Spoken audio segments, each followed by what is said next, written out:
Thank you, ladies and gentlemen. Thank you. We had some technical issues there, uh, so I fixed the technical issue. So sorry for that. I did not know that we had some technical issues when the show was going on the last time. So we just fixed the technical issue. So thank you for watching. Please make sure you share. We are still talking about Ambassador Tibor Nagy. We all know Ambassador Tibor Nagy is somebody who has sacrificed a lot, sacrificed his everything for the to fight for the liberation of the people of Southern Cameroon, Ambazonia. And today we are trying to make sure that we let everybody know that the Trump administration have given him another position, have offered him another position within the U.S. State Department.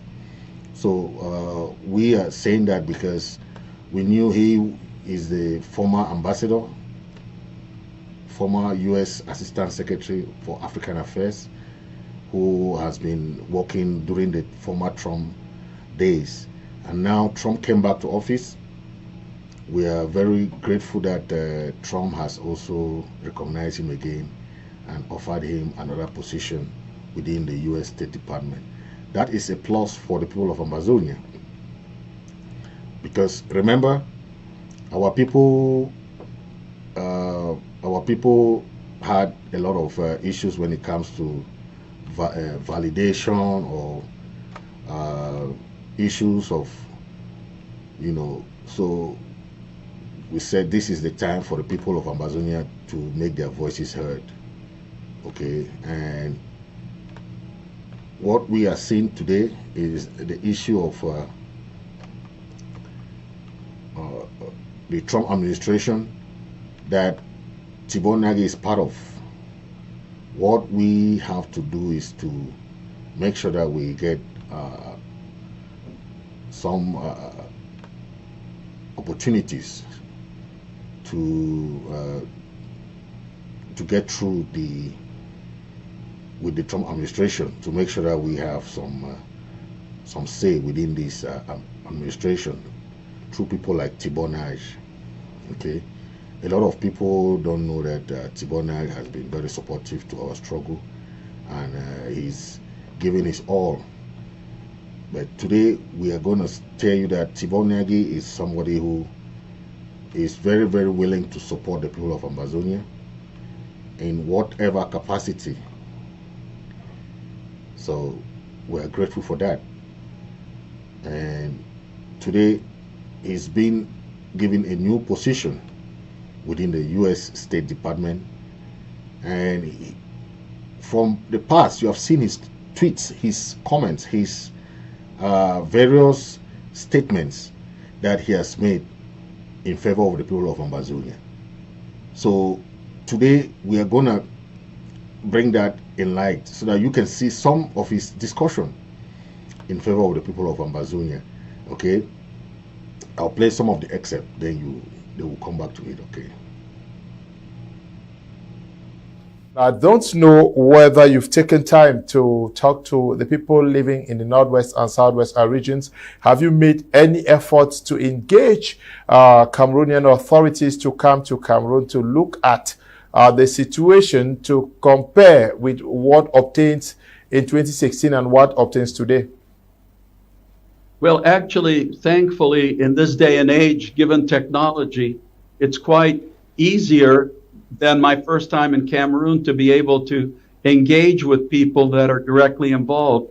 I have talked to a wide circle of people who represent all kinds of political views related to what's going on. So as far as a foreigner goes, I think I have a pretty good idea. Okay, you have a good idea. I want to go back to a tweet you did recently that actually made news in Cameroon. And it reads, on Ambazonia and some folks still believing on UN Resolution 1608 happening. Sorry, let's be real. only three ways Ambazonia can have self-determination. You see winning it, like U.S. gained independence, negotiating a real referendum, or Cameroon government handing over territory. UN Resolution 1608 is a false god. What actually occasioned or what motivated you that tweeting on that? Well, from my point of view, Resolution 1608 is in the past. The most important thing is to look forward, not to the past, because there's no going back to Resolution 1608. As anyone can see what's happening in the United Nations and the United Nations Security Council, they have been incapable of dealing with the world's most severe crises, whether it's Ukraine, whether it's going on in the Middle East, and in Africa, Sudan, which I would say is currently the worst conflict in the world.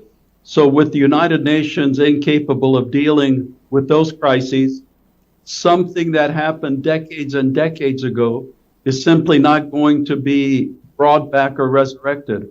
So the key is to say, okay, Resolution 1608 was important at its time, but if people waste time on it, they're not going to make any progress whatsoever. And, that's like it, don't like it. And that's contained in the International Covenant on Economic, Social, and Cultural Rights of the United Nations. And then, of course, I think we all know about the United Nations Universal Declaration of Human Rights. I believe all United Nations members ascribe to that. So then, when you have a group of people who would like to have their self-determination. Yes, so we have seen Ambassador Tibor Nagy coming out there. We all know this is somebody who has worked tooth and nail. He made mention in the last program about his resolution 1608. He said he is not in favor of us, of the people of Ambazonia, waiting to be honored with that resolution 1608. He dismissed any reliance on the UN resolution 1608. Okay, he said that he emphasizes that the true self-determination can only be achieved through winning a struggle like the US, okay, negotiating a genuine referendum, or the Cameroon government willingly ceding territory. Those are the three aspects that he said we can achieve our self-determination.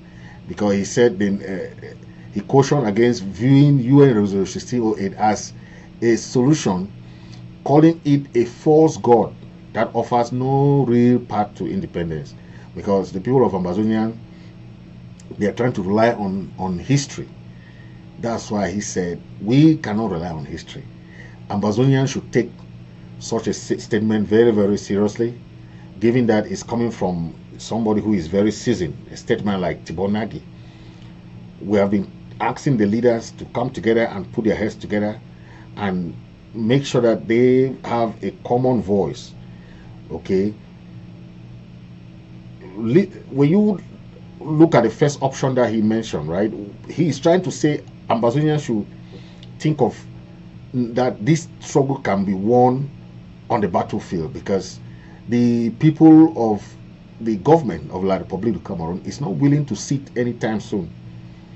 So if the leaders, the restoration freedom fighters, everybody can come together, they can have a common voice.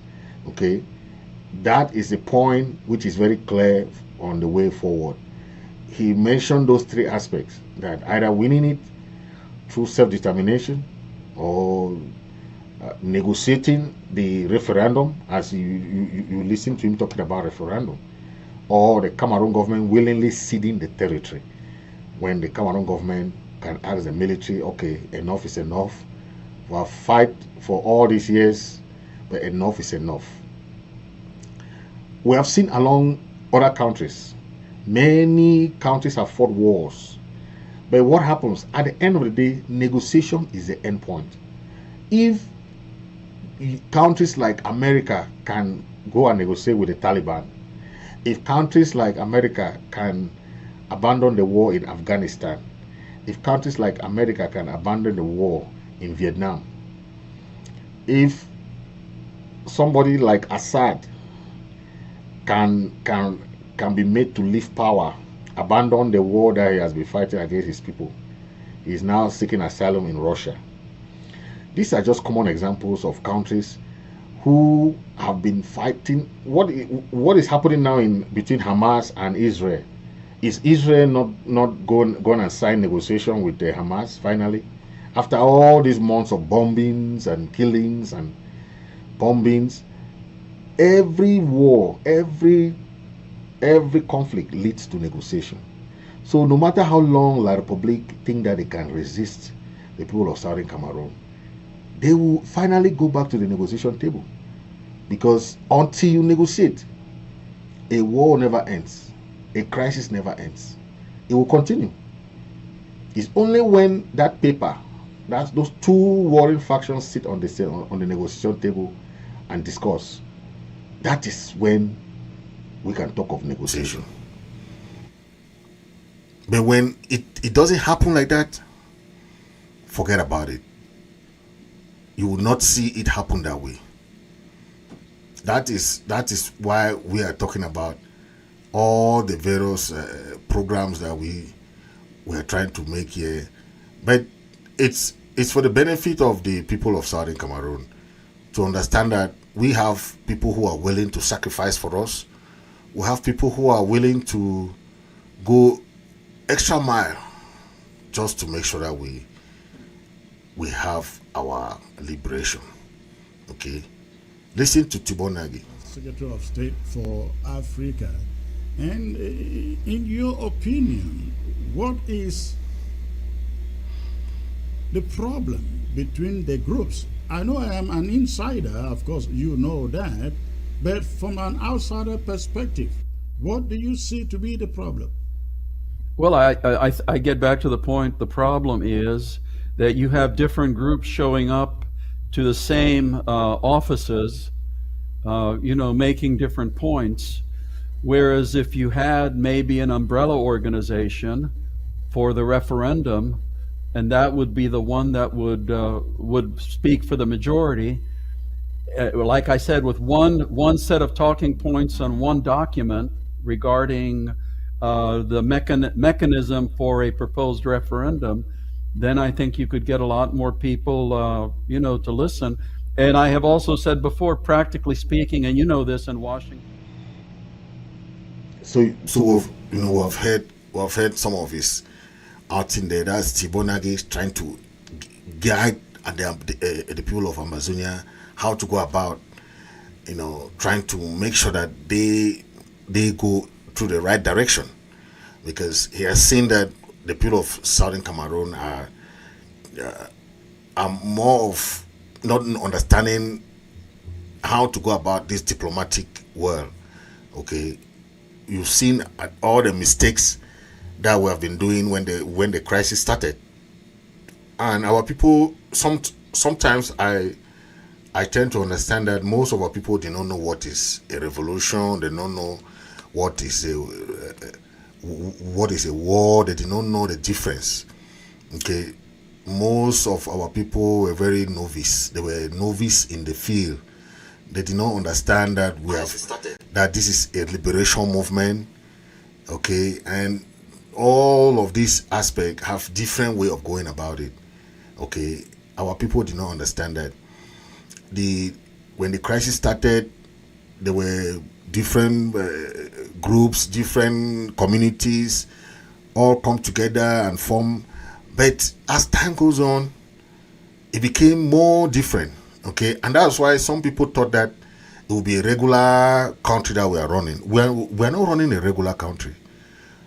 The people of Ambazonia are fighting a liberation war. It's a liberation war. It's not about you going to think that things are just normal. When you wake up tomorrow, you meet everybody alive. No, it's a war. Tomorrow you come, you see casualty. So people did not understand that these are things that take years and years and years. Okay, it's not something that it takes months. Okay, and even the Labour government did not expect that. They declare war thinking that it would take just few years and they will crush those 2 cubes of sugar and everything goes back to normal. But this is it today. They are still struggling to even understand what is going on in the field. Okay, and until the negotiation process, there will be no peace.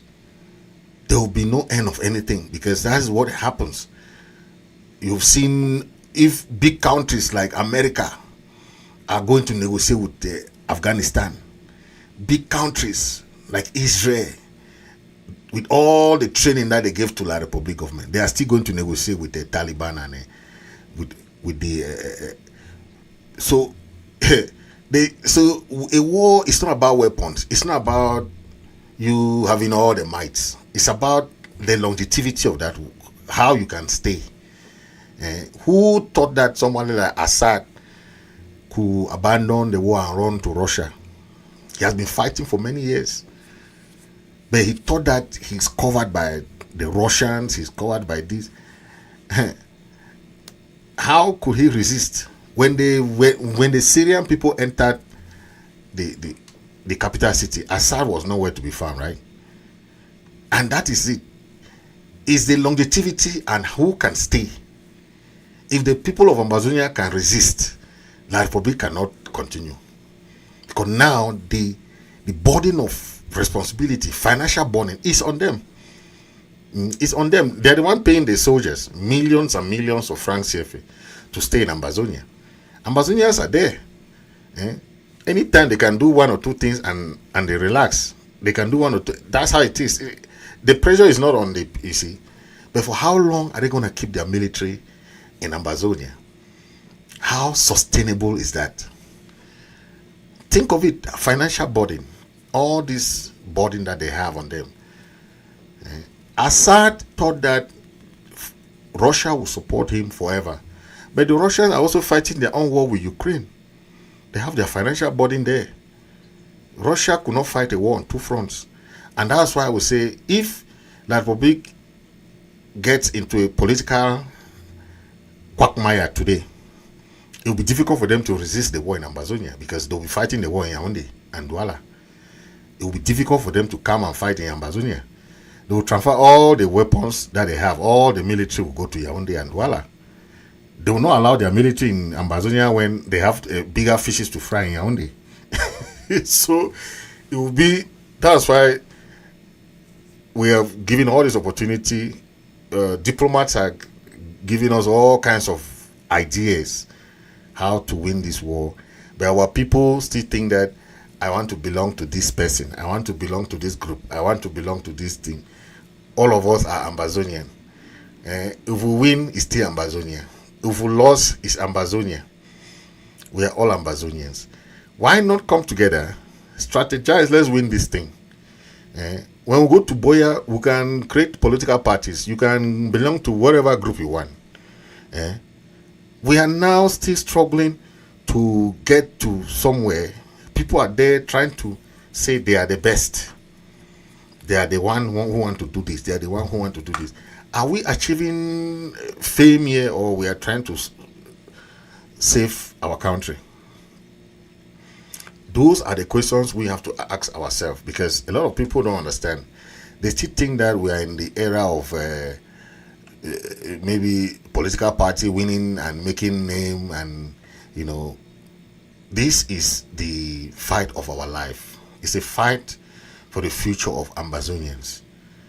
Okay, some of us will not see the day. Some of us will not see the day that we become independent. That's why I say, why do we fight to become something when we are not even sure of even seeing that day when the country will be liberated? The people that started this fight, where are they today? They gave us a baton of power to continue the baton of power. They handed us. And tomorrow, the younger generation will be looking at us that, what do we do to save this property that our forebears gave to us? Are we willing to save this property, or we are willing to go there and be making noise every day, trying to be claiming to be the best? What is all that for? What is all that propaganda, all that trying to be the best man, the best when we are still fighting a war of our life, a war of our own liberation? Our people are dying. We need to understand that. Tibor Nagy has been telling us, unite, because he is now going to the US State Department, and he will be one of those people where if you come, you say you are Sako. Do you want to go? You say you are coming from ADF or AGOFC. This one comes. How do you think Tibor Nagy will listen to you? Because he has been telling you people that unite as leaders. Go and in one voice and go and speak to the United States US State Department. Go to senators. Go to the House of Representatives. Visit presidents. Go to different countries as one. Leaders don't want to do that. They think that if they go, is their name that is front, is me. I don't know how that kind of thing is really important at this time, when someone like Tibor Nagy has cautioned our people many times. He has even cautioned La Republic, and La Republic cannot win this war militarily. He has said so many things.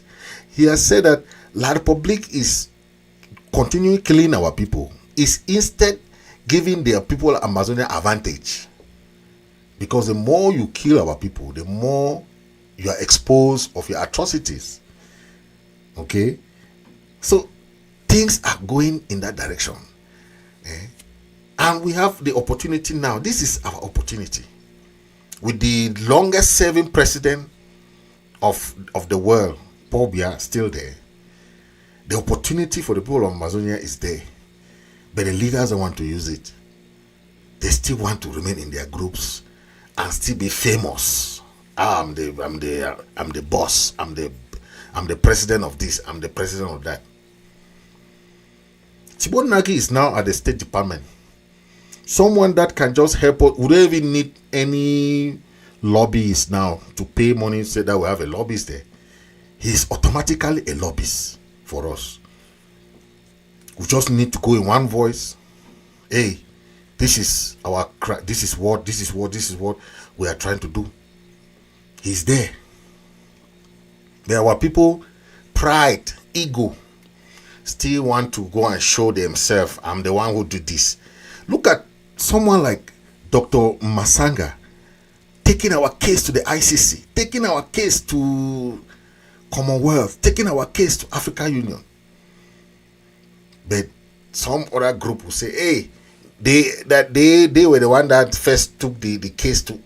How is that important? Who took the case first it doesn't matter. The effect of the case now is what matters. It doesn't matter who went there. We did that before. Yes, we when we were with Sako, we knew that we wrote letters to ICC, wrote letters to this, but it had no effect. Dr. Masanga came this time and did it. It had some effect. We hear that the ICC, they are going, they are sending delegation to Ambazonia to go and start their investigation. That is what we are talking about. We have to put force in other areas instead of supporting someone like Dr. Masanga in his effort for joining for all the human rights abuses that has been going on in Ambazonia. We are there trying to argue with him. That is not the face. You see the mentality of our people. It's the same thing that some people invited Ambasador Tibor Nagy in their TV station, and they were questioning him. Why is Ambasador Tibor Nagy saying a referendum can work? Come on! Somebody is proposing you an idea. He's telling you what you can do. You are arguing with him. It's not even from your country. Amazonians, I don't know how they think. they have somebody who is coming to help to propel their struggle, they start criticizing the person. And they have done that to so many people who came to say, hey, do this, do this, do this. But people who think that they know too much, it's better you leave them like that. Let them keep struggling. As they call it, the struggle. It's a liberation movement. But some of us call it struggle because that's why they are struggling. We have a movement. This is a movement, a genuine movement that we can go as one people. In any office, it will open. But because people are so selfish, people are so egoistic, they want to be the head and not the tail. I've always said this: if you cannot be a good follower, you cannot be a good leader. If you cannot be a good follower, you cannot be a good leader. Learn to follow. Followership grant you opportunity for a good leadership. Learn to follow. You must not lead people. You learn to follow others. If you cannot be mentored, you can never be a good mentor. Because you have to learn how to succumb yourself, how to put down yourself and be a mentor and be mentored. Then you can be a good mentor. Our people have not learned that. They think that they want to be there. If it's not them, or if it's not someone that they like, they love, they did this. This struggle is not about like or love. It's about liberation movement. It's about liberation. Are you ready to sacrifice? Our people have died. Our people are in jail. Our people are in refugee camps. People are there arguing about power, position. Until we come back to our senses, be as one, we'll keep struggling. A lot of people have abandoned the struggle. A lot of people have abandoned this movement because of the behavior of others. But I don't want you to be one of those people. I want you to be one of those people who will be like an example.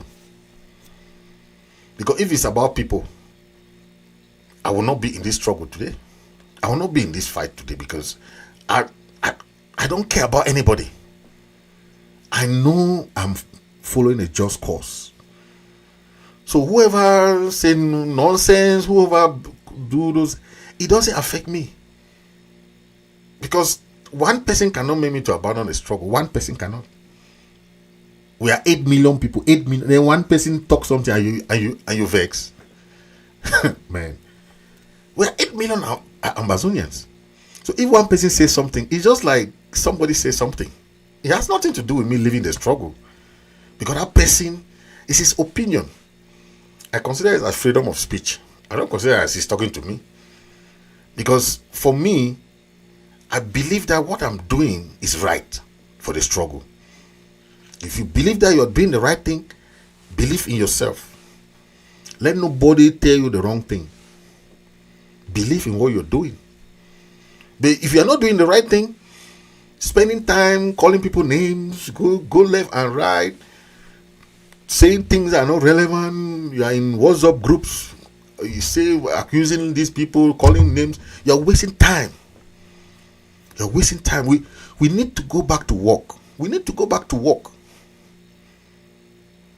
We need to go back to work. We have to get busy. La Republique, they are holding meetings every day, meetings and strategizing how to go to these areas and occupy these areas, build military camps, build this. We are there making noise in WhatsApp groups. We are not ready. If not of the grace of God in this fight, but we know that this struggle is God ordained. I believe the struggle is God ordained, and with that, we are going to keep this in the movement. Never you give up the fight of your identity. Never. The people of Ambazonia have a just cause. That's why if people like Tibor Nagy are coming to support us, they have seen it, they have read it, they know it. It's a genuine history. Our case is right at the United Nations. Why not take this opportunity and finish this thing? We don't need superiority at this point in time. We don't need people to be the leaders. We don't need someone to come here and tell us stories about his achievement at this time. We want people to come together and achieve this thing. Let's finish this thing. When we get to Boya, there are many scores that we can settle there. That's our own problem. That's why I made mention of this thing about the arrest of any leader. No country or any group or any leader or anybody has a right to arrest any leader in Ambazonia. Because our people are fighting a just fight. There is no right that any country, be it who, at this point in time to arrest anybody. Because until our people have justice, you cannot arrest our people when there's injustice in Ambazonia. You cannot arrest one leader here and there are people killing our people in our land. Then you ask us not to fight against them. We cannot accept injustice when there's injustice. We cannot accept that when our people are being killed there. No country has a right to arrest any Ambazonian on our behalf. We have our own right to do what we know will help our struggle, will help our people. But we know how to judge our people. Yes, in every war, in every crisis, there are crimes people commit. But that is not an excuse for you to go and arrest anybody on our behalf and say you are helping us. You are not helping us. We will know what to do with anybody who commit crimes in Ambazonia, because we are a country of justice.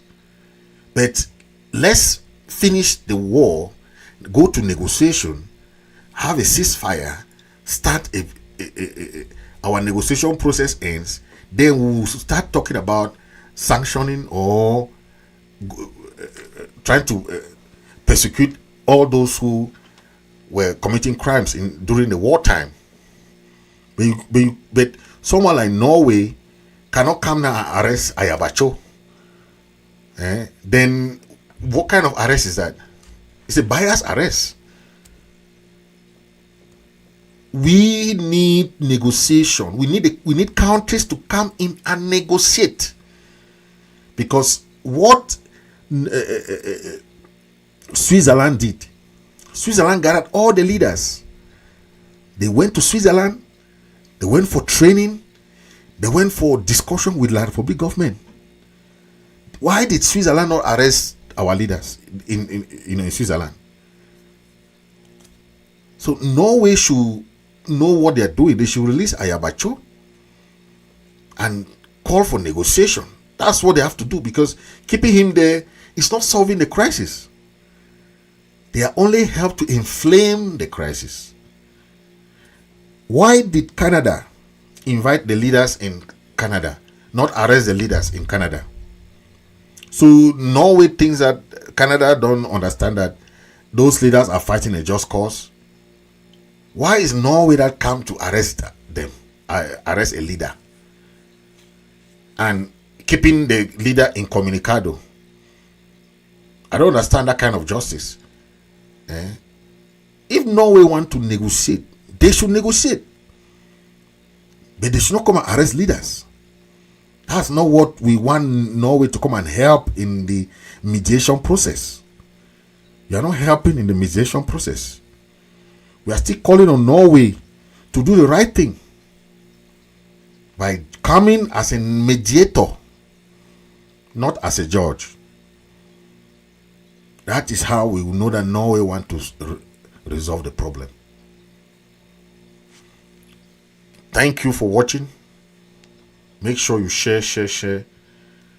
Thank you, and God bless you. God bless the people of Southern Cameroon, Ambazonia.